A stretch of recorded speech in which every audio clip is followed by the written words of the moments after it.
नमस्कार. आज महाराष्ट्राचं उपराष्ट्रपती मुख्यमंत्री आदरणीय आपल्या सर्वांचे श्रद्धास्थान यशवंतराव चव्हाणजी यांच्या जयंतीनिमित्त अभिवादन करण्यासाठी मी इथं आलेली आहे.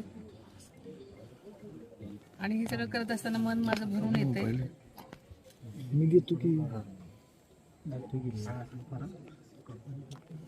आपल्या सगळ्यांचं श्रद्धास्थान.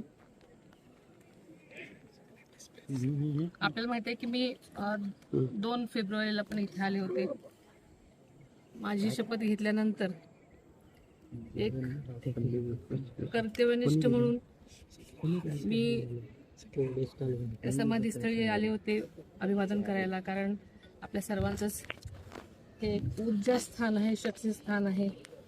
आणि आदरणीय दादांनी आदरणीय यशवंतराव चव्हाणांच्या विचारांचा वसा घेऊन आपली वाटचाल सुरू केलेली होती. दादांना नेहमीच त्यांच्या सर्वच दादांचं ते शक्ती स्थान होतं, स्फूर्ती स्थान होतं.